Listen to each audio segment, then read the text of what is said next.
Hi, it's Nigel once again. Being able to construct a shelter is one of the basic survival and bushcraft skills.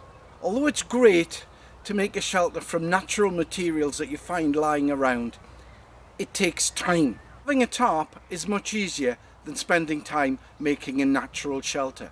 And this brings me on to the time, money, effort and weight equation.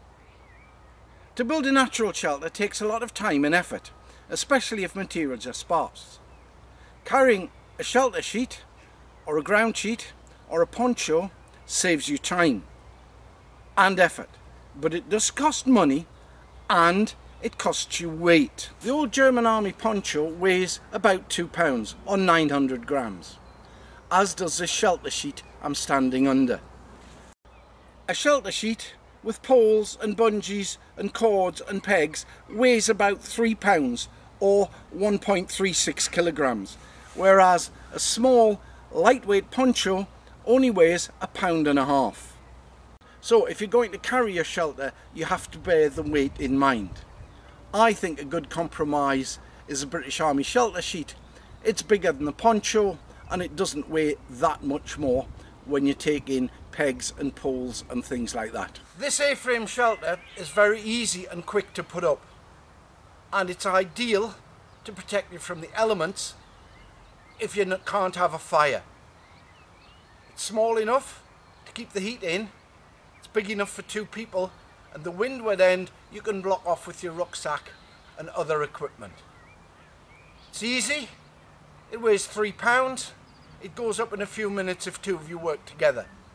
An ideal solution, but it's not the only one. There are also the lean-to and what I call the cooking bivvy, which are ideal if you're using a long or a campfire. In areas where there are trees, it's not a problem.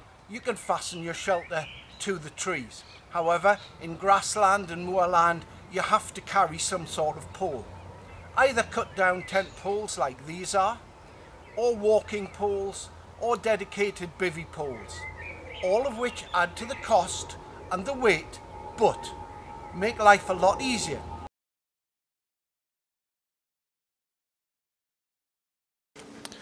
The Marine's knot is a cord that's been doubled over and a knot tied in every 8 or 9 centimetres. You fasten it to your shelter sheet. You loop it around the tree and then take the running end through one of the loops that you've made. The knot jams in the loop and it holds. To take it down, you just shove the knot back through the loop and the whole thing collapses. It's easy, it's fast, but you've got to make sure it's long enough.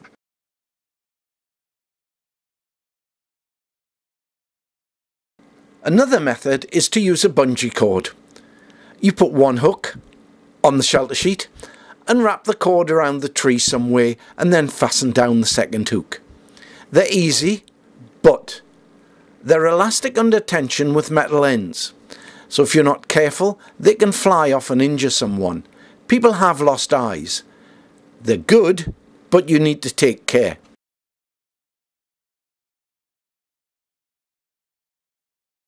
I fastened the poncho using an event hitch and some paracord. This is great. It's firm and it's stable, but there's no give in it.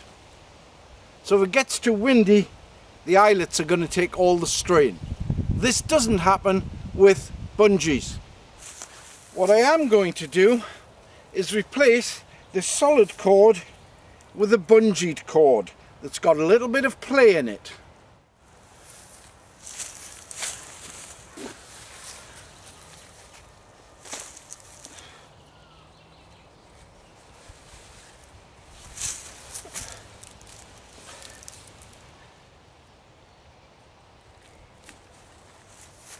This time I fastened the cord with a round turn and 2 half hitches. Bungee cord here, there's a little bit of play which takes the stress off the eyelets and transfers it to the bungee cord. The round turn and 2 half hitches is a really easy knot to do, and it's got a number of advantages. So put the rope all the way around the tree. You can adjust it and then fasten it off with 1 half hitch,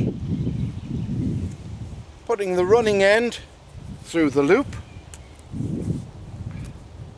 and then put the running end through the other loop.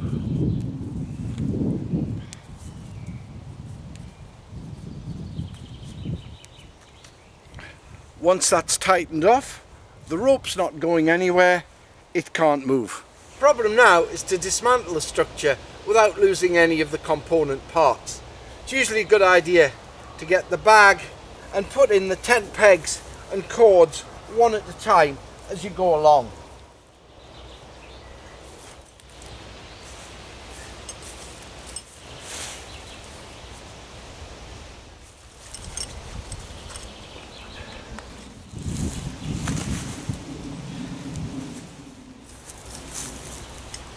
The next thing to do is fold the poncho so it actually fits in the bag.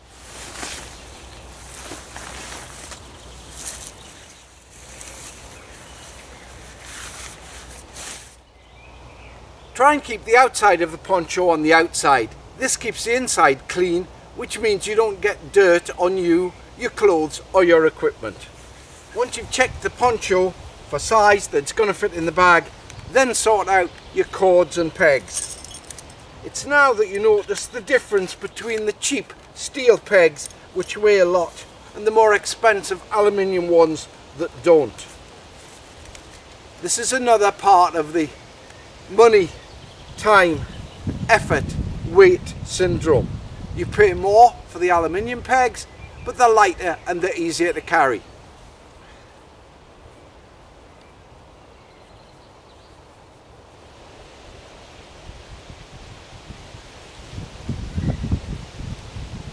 Pack your cords so they're easy to undo next time you need them.